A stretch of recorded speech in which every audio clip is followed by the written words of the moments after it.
Good afternoon, investigators. Mike Evans from the Australian Security Academy with this week's episode of Spy Curious. So what have we got this week? Have a look at these three investigators and their achievement for 2022. You get better. And I think it's a really good collection of stories that cover a wide range of crimes. And I'm just really full to have had people help me to do it. Yeah, that's fantastic. So I'll just show it again so people can see it. So suburban true crime, Australian cases you'll never forget and some you've never heard of. So I love it. And I am definitely picking up a copy.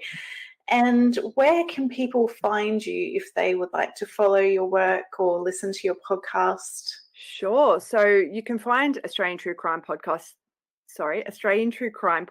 and Killer Content podcast that I do. That's with talking to authors, mainly crime fiction, about how they tell their stories. You can find it on your preferred podcast provider, so Apple, Spotify, those kind of ones. And I'm also on the socials, so you can find me on Instagram, Emily Webb Crime, Twitter. Look me up. I've got a Facebook page and I have a website called Emily Webb Crime. So yeah, please send me a message. Let me know if you've read the book and also if there's any cases that you think should be covered or talked about for the podcast or for writing. I'd love to hear from people. But at this stage, we're looking at a book release date sometime in August. I think they're doing it for Father's Day, I would assume. So that's where the physical side of the book is. It's moving along quite nicely, and they appear to be happy with the progress. So it's nothing I know anything about, so I'm happy to go with the flow on that. Yeah. They're the experts. Yeah, that's brilliant. And do you know where we'll be able to buy the book? Will it be online or? Yes, it will be. It will be online. It will be, I think, it's distributed through Simon & Schuster. Thank you, Andy. Thank you, Emily. And now the challenge is for Jo to appear on Spy Curious and tell us all about Undercover Coco and her work as an author and a licensed private investigator. Looking forward to meeting you on the program, Jo. It's been a long time since we've spoken and I hope to speak to you soon. Oh, I can't wait to find out all about Undercover Coco. That book is speaking to my heart. Well done, Jo Siggins. That was released this week, and Jo's got a book signing coming up in Launceston in Tasmania, in her hometown. So that's three licensed private investigators who are authors who have had their books published this year. What a great piece of work by all of those ones involved. So they can tell stories, so can I. Nigel was an old school British crook. The heat was really on him in London. The Yardies had moved in, the Asian gangs had moved in. It was a dangerous place for him to be with what he was doing. So he moved to the other side of the world, to Tasmania, and he went round the local police stations here at Newbina and this one at Sorell and introduced himself to the local police. He knew how to play the game. So they were aware of him, and he explained he'd be growing all his crops at Nugent in Tasmania, where there's still 4 missing people who have never been found in that area. And if ever they found him driving along with a truckload of dope, he'd go 50-50 with them. So Nigel was a very, very fair man.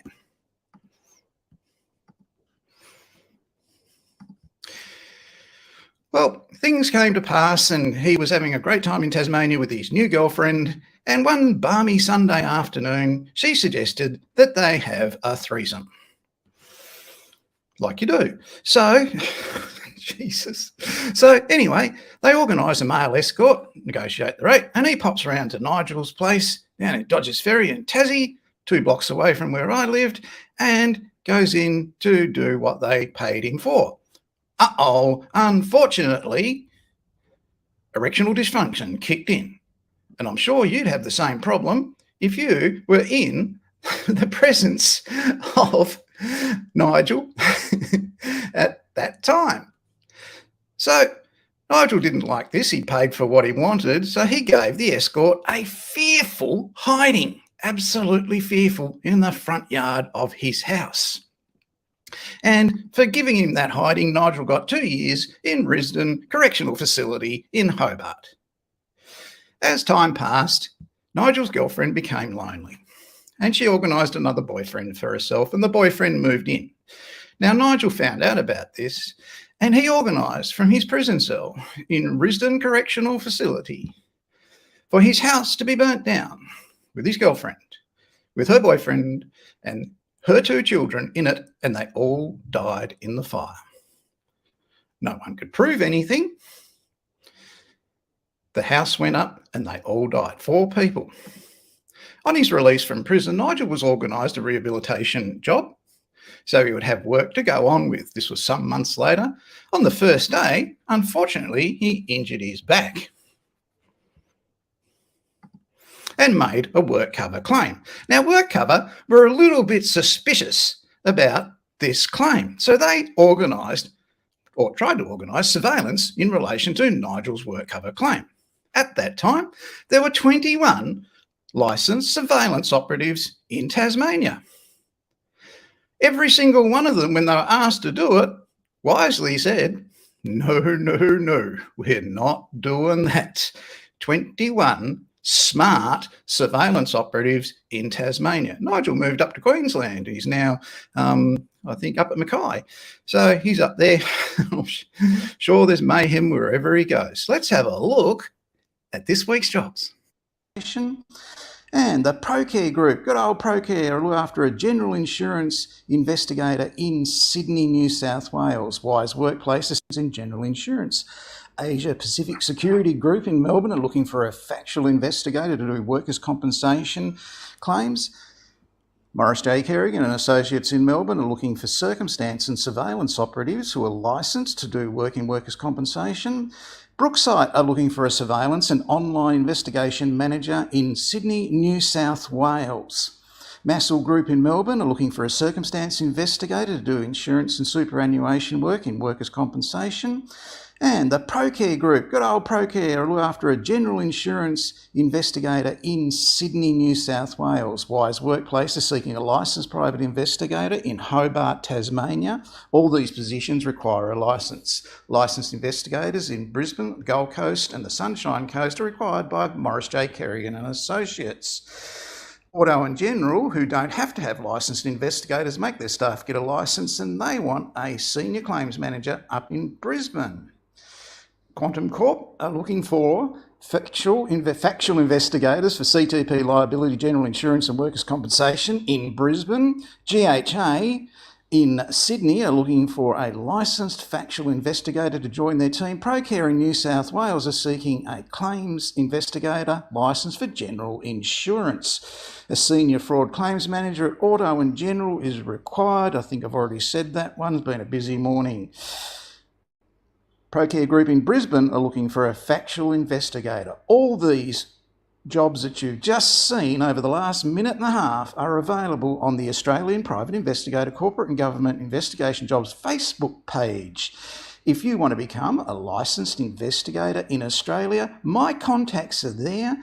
Mike Evans at the Australian Security Academy. Send me a message, send me your email address, and I'll send you details on how you can study to become a licensed private investigator in Australia and take advantage of any one of those 12 positions vacant just this week, ending the 25th of November 2022. What a great set of opportunities from a great bunch of investigation agencies.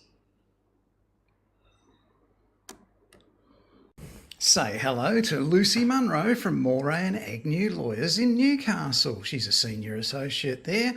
And this is Lucy's website page that tells you all about her experience and expertise.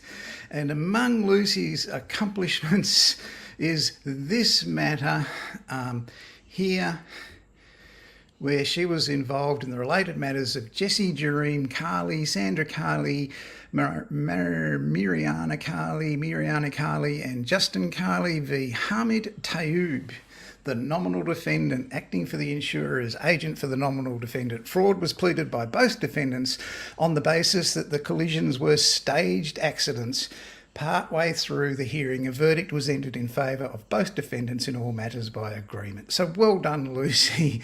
That was a really great outcome. So let's have a look at what happened. 4 people were sentenced for fraudulent claims for motor accident insurance under the Motor Accidents Injuries Act 1999 following a staged accident. On 7th of October 2022 at the Downing Centre District Court, Hamid Taoube and Miriana Kali were sentenced for crimes including perjury, making false statements to obtain financial advantage, and 2 further offenders were minors at the time of the staged accident. They were sentenced for perjury offences. Mr Taoube was sentenced to 20 months imprisonment, Miss Carley 25 months imprisonment, and the 2 minors were given intensive correction orders, including community service. The 4 were prosecuted by the New South Wales Director of Public Prosecutions following a New South Wales police investigation into the accidents insurance claims arising from a motor vehicle accident at Canley Heights in 2013. Now, this is on the 9th of November this year that they've been sentenced.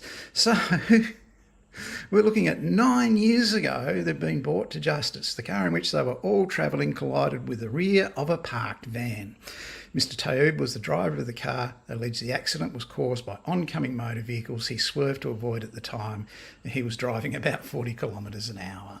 They lodged claims for a total of $838,000. And expert witnesses were engaged to give evidence on the circumstances of the accident. So low impact, big injuries, a lot of money paid out in compensation. So they were jailed, according to the Insurance News, for bogus insurance claims after a staged accident for CTP liability. Stage accidents are a big business in New South Wales. Don't become a victim. Might be the victim of a swoop and squat staged accident if you see any of these issues occurring immediately before your accident. First, a vehicle, possibly 2, pull immediately in front of you. Once in front of you, another vehicle pulls up somewhere alongside, blocking your ability to change lanes. Once this vehicle is in place, the vehicle in front slams on his brakes. This may appear to be for no reason, or the third vehicle at the very front slows suddenly. Unable to change lanes to avoid an accident, you instead run into the back of the car in front. Conveniently, the car you run into has several passengers, all claiming to have injuries. As the driver of the vehicle in back, you are presumed to be at fault for not keeping a clear distance. This kind of accident can happen quickly. The swoop and squat is seen as one of the most frequent insurance scams with expensive, dangerous, and potentially deadly consequences. As a licensed private investigator, you will conduct stage motor vehicle accidents for CTP liability and for motor vehicle accident investigations under general insurance. It's really great fun, it's fraud, and the sense of accomplishment when you bust someone for a stage motor vehicle accident is really good. Sometimes they are members of gangs that do it for a living. Other times they're just people who have done it for the first time and it's very unsophisticated. Things that bust stage motor vehicle accidents are people who are passengers in vehicles with mobile phones, CCTV in car parks in warehouse districts at night, cameras on the highway, them bragging about it on social media. There's just a whole range of areas that will lead to an outcome of a conviction for fraud in staged motor vehicle accidents.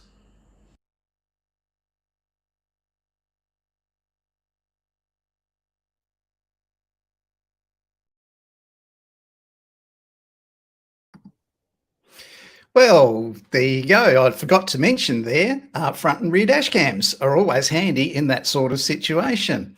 So we're going to look at the use of trackers by investigators. And this one starts off about talking about coercive control in Queensland and my contribution to assisting the Women's Safety Committee on that. And it goes into a really great exposure by the Queensland Police of how they nicked 2 murderers who used a tracking device. They're not real bright, the users of tracking devices. Have a look at it and see what the Queensland Police did this week.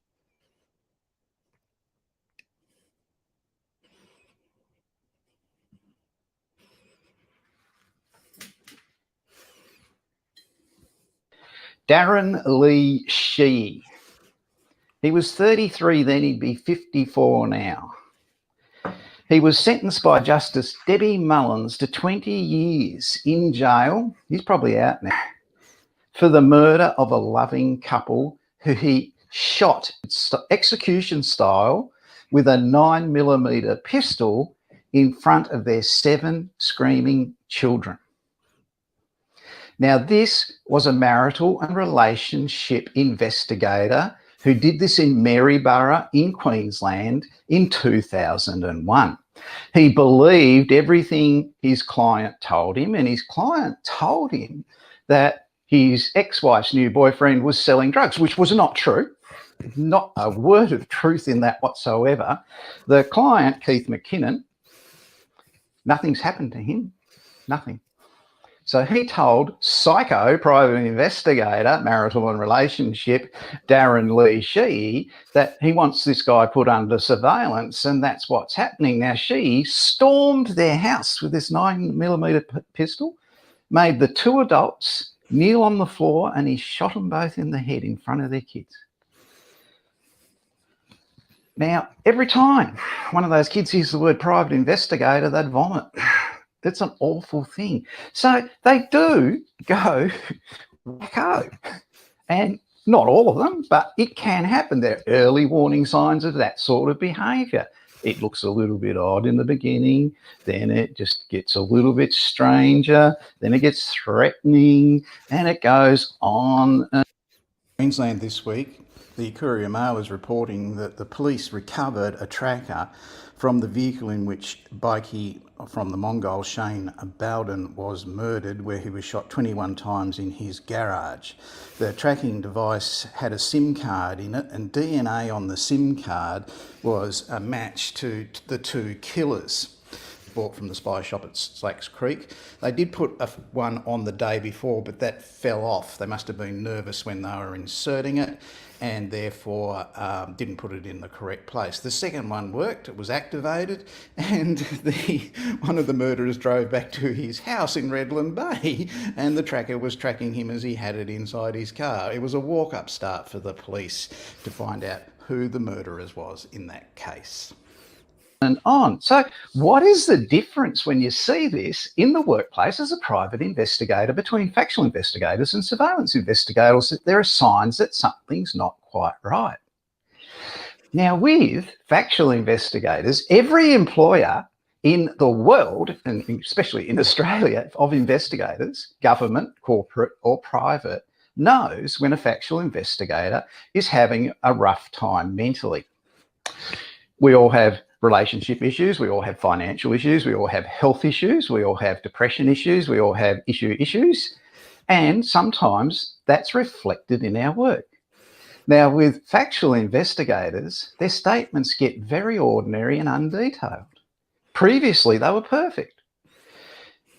With their reports, they get scattered and things are left out, and things that were in the instructions are not there. Whereas previously, for the last 400 investigations, everything's perfect. So the factual investigation manager and the investigation agency manager can call that person in and say, hey, come on, what's going on? How can we help you? What can we do to help you lift your game? And they might say, oh, I need 6 months off or whatever. And they work with them to do that. And you've got to admire an industry that does that. It's pretty good. They do that, they work with them, they help them, or if they can't handle it, they drop out of it for a year. But I tell you what, it's such a great job. Taking statements, writing reports, it's such a great job. They're back doing it 6 months later somewhere else because it just gets in your system. You enjoy it so much. The incredible thing is what you see on those police shows and in the movies, you never see anyone taking a statement because it's very boring and laborious. You just see kicking out doors and shooting people. Well, that doesn't happen unless you're psycho Darren Lee Shee, right? That doesn't happen. So the factual investigators know straight away, of the employers of factual investigators know straight away when that sort of behaviour is coming in. So they can see that, they can offer support and help where it's possible to do so. Sometimes they might have investigated something that's pretty traumatic, and you do with fatal accidents and children in fatal accidents and what people tell you or that sort of thing. So that can add up, and the person may just need a break or a holiday or something like that. They're going to be fine, but that's the sign. They can see it in the work level of that written work that something's up. So keep that in mind. With surveillance investigators, nobody ever knows. You're going crazy. They can get away with it because they operate alone. They don't congregate in groups. It's not their thing. Surveillance investigators, they're one person once. And that's the difference between police investigations and private investigations is a police surveillance will be 17, 20 people. Private investigation surveillance is one person. That's it. So that's really important to keep that in mind. Pause for effect and a drink of water.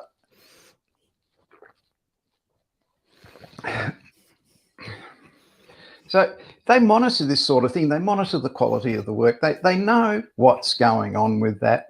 So, you know, keep that in mind as some of the signs that you can see. Some of the things you also see with surveillance people is they might go nutty on social media and start posting stupid, incomprehensible stuff. So that's something that they look out for too. So here's our jobs this week on our Australian private, corporate and government investigation Facebook page in relation to corporate investigation. So let's have a look at it. Woolies are looking for a claims investigator in the Woolworths group. This would be absolutely fantastic job. You don't need a license for this because you're going to be the internal investigator for Woolworths. So that's a corporate job. Down in Hobart, they've got a Legal Profession Board of Tasmania investigation officer position vacant. Now, this is technically bit corporate, bit government, but you won't need a private investigator's license for this one because you will be deemed an investigator in their little industry association that they've got. IBAC are looking for investigators in Hobart, Darwin, Perth and Melbourne. Now, IBAC is the Public Servant Oversight organisation in Victoria, but obviously they have issues that they need addressed for factual investigation in Hobart, Darwin, Perth and Melbourne. So that's a great opportunity to work in a government role in another state. Don't often see that come up very often. This is a beauty, CSIRO, after fraud control advisor. Now, you just imagine what fraud control they're going to have at the Commonwealth Serum Laboratories. But I'm sure if you researched it and read that job and have a look on our Facebook page where you see all of it, then you'll get a good idea of what you'll be doing there. That is a government investigation role, and they want to pay you up to $111,000 plus superannuation to work for them as an investigator. The National Disability Insurance Scheme, g'day everybody at the NDIS, hope you're studying hard. They have a vacancy for a fraud investigator, and that's in Melbourne, and Surrey Hills in Sydney. NAB after a lead fraud operations investigator for Melbourne. Queensland Rail, this is opportunity of the year, people. Assistant Security Intelligence Analyst for Queensland Rail. So this is going to be a whole lot of things. Freight, stock, a whole lot of things can be stolen. Fuel, a whole lot of things can be stolen from the vast expanse of the Queensland Rail work area, which goes from the top end right down to Tweed Head. So really great opportunity, a really fantastic position there with Queensland Rail as intelligence analyst. Senior investigative tax specialist, they're paying up to $3,000 a week for you to do that job. So again, you need a diploma of government investigation to do that one, but it's a good job. This, you won't get a better job than this one if you're in Victoria, people. City of Melbourne, they want a compliance coordinator. So you're going to be making people comply with whatever it is they have to comply with. So they might have their restaurant tables outside their little markings. They might be playing loud music at the outdoor event in the city and disturbing all the people that live in the city. You're going to be in charge of the compliance down there. So that's a great one. This one keeps coming up, and it's really sad that you have to have a senior inspector for greyhound welfare. It keeps coming up, but it's available in New South Wales. They're paying up to $112,000, $849. Difficult job, very tough job. Hey, someone's got to do it. If they're paying that kind of money, go for it. And the manager of family violence investigations at the Coroner's Court of Victoria. What a great opportunity. If it's a coroner's court, it's to do with cause of death. And so you're going to be in charge of the family violence investigations for that court, and they're paying you up to $125,000 to do that. You'll only hear this sort of stuff on Spy Curious episode 178, the most informative and most watched live stream for private investigators in Australia. What else has been going on this week? The Victorian Police Licensing Regulation Division have taken away the private investigation licence of Richard Franks, based on the Gold Coast, who's charged with 29 counts and $5.4 million in money laundering by the Australian Federal Police. Now, these are allegations and charges. He hasn't been found guilty. But the Victorian Police Licensing Regulation Division, in their Act, have specific rules and guidelines. If you are charged with any offence, you must tell the Chief Commissioner of Police within 7 days of that charge. Now, I'm assuming that he has made them aware of that charge, and they have taken whatever communication, whether it's letter, email, lawyer's letter, whatever correspondence, and they've looked at it. The Chief Commissioner has made a very bold and very swift decision and taken away his registered training organisation, NSTA, as an approved provider of security training in Victoria, and taken away Richard's licence. So LRD has been bold, decisive, and has made a decision there for the integrity of security training in Victoria. Now, if Richard's found not guilty, I'm sure they'll come to some kind of arrangement and the matter can be explained. Under the Security Providers Act 2004, the Chief Commissioner has made the correct decision at this time in that case. Well done, Victorian Police Licensing Regulation Division. You are kicking goals.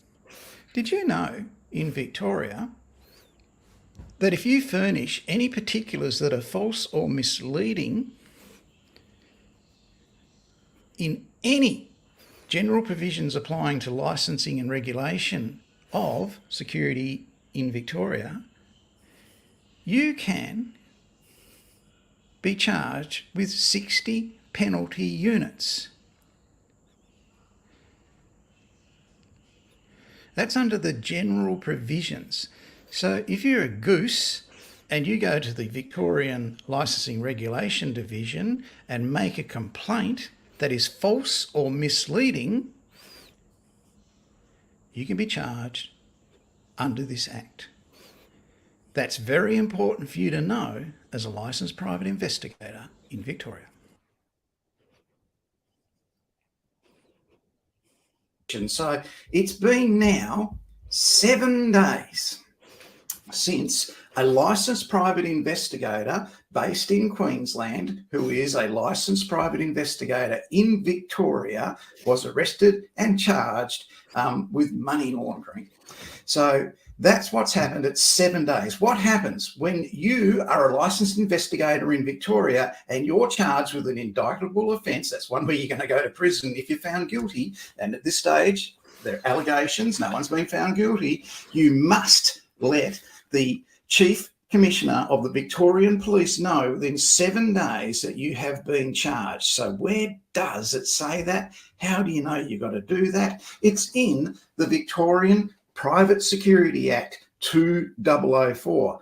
Now, it's 2023. There's been amendments, but that is the act where this is referenced. And in particular, it says in there, if at any time during the course of private security registration, the holder of registration, a natural person or close associate of the holder, or the holder is a body corporate, that means they're a company, the nominated person or officer of the body corporate is charged with an indictable offence, The holder, close associate, nominated person or other, as the case may be, must notify the Chief Commissioner in writing within 7 days of being charged with the offence with which the person has been charged and the date and place of hearing, which is going to be the 3rd of February on the Gold Coast in 2023. So the holder of that licence, person on the right there, who's the licensed private investigator in Victoria, has to tell the Chief Commissioner of Police that he has been charged in relation to money laundering, and that's what he's got to tell the Chief Commissioner of Police about. Now, there's his licences here. So Richard's got a crowd control licence, a private investigator licence, security guard licence, and a private security trainer licence. Now, really complicating this and making this particularly messy and difficult for the Licensing and Regulation Division is Richard also owns an approved training organisation in Victoria called NSTA Proprietary Limited, which teaches security guards. Even making that more complicated is they have franchises. Now, under the security rules down in Victoria, security training rules, you're not allowed to subcontract out any training. I'm not saying it has been subcontracted out, but there'll be a training agreement between NSTCA and any franchisee in relation to that. And I'm sure over the last 7 days that anyone that's a franchisee of NSTA in relation to this will be going through that agreement very thoroughly to find out where they stand, because during the bail hearing on the Gold Coast, the defence lawyer for the accused, who has the allegations of money laundering against him, he said he's operating a training company, NSTA, which included providing training for security in the aviation industries, and he was likely to lose his firearms training licence and security licence. Likely.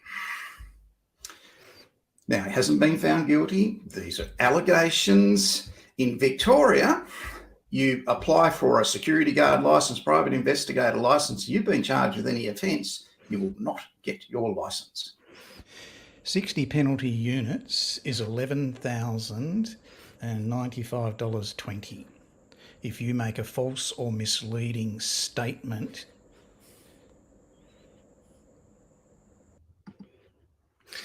So the Victorian Police stepped up this week. They took away the ability for that private investigator to be a licensed private investigator in Victoria, and they shut down his security business in Victoria. Very bold.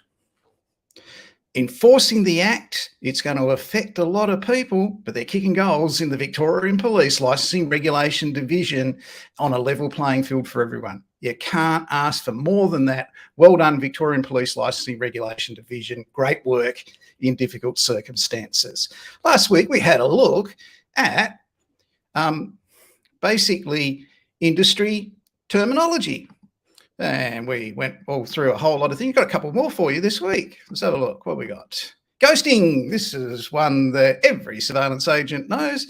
That's where you pretend you were out doing surveillance on a job and you were home watching TV or sitting there writing your report on your kitchen table. So you didn't go.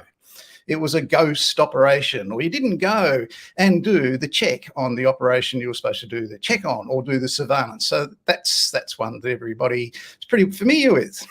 Cowboy. Cowboy's a surveillance operative that makes a lot of noise and yahoos around and goes, surveillance, surveillance, surveillance, blah, blah, blah, blah, blah. That's basically cowboy surveillance.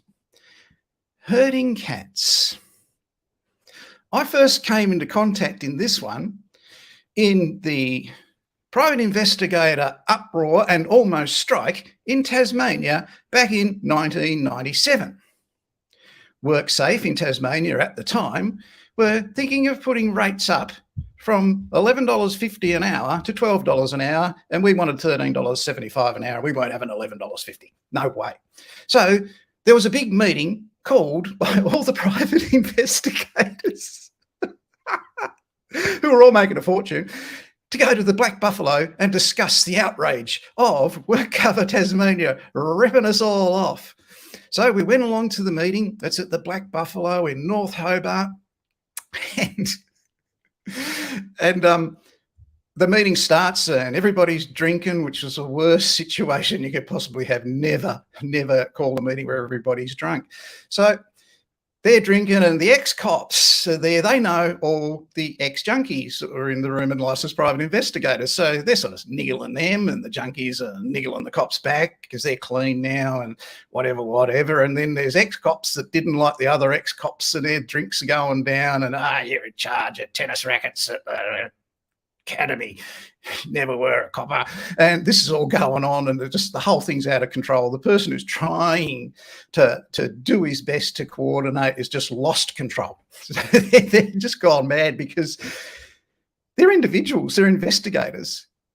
They're totally individual. You can't control them. You can't hurt them. You can't hurt cats. You can't hurt investigators.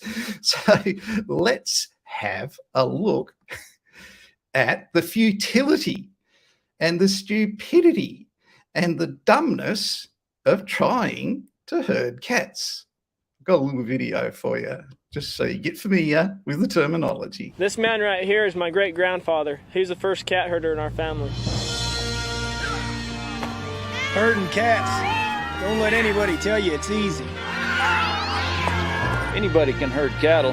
Holding together 10,000 half-wild short hairs, well, that's another thing altogether. Being a cat herder is probably about the toughest thing I think I've ever done. I got this one this morning, right here, and if you look at his face, it's just ripped to shreds, you know? You see the movies, you hear the stories, I'm living a dream. Not everyone can do what we do. I wouldn't do nothing else. It ain't an easy job, but when you bring a herd into town and you ain't lost a one of them, ain't a feeling like it in the world.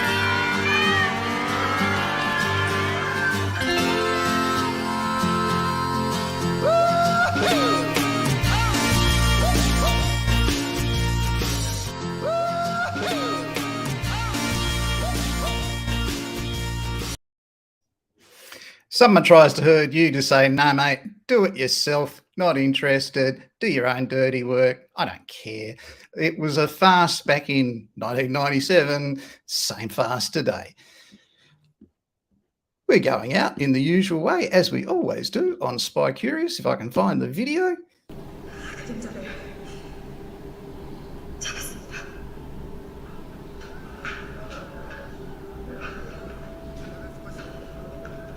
작전 종료. 전원 복귀할 것.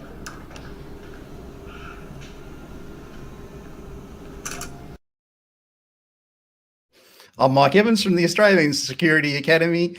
Thanks for watching. See you again next week with some more private investigator, government investigator, corporate investigator, relevant industry news for the week ending 2nd of December 2022. Congratulations, private investigators and authors. That was a really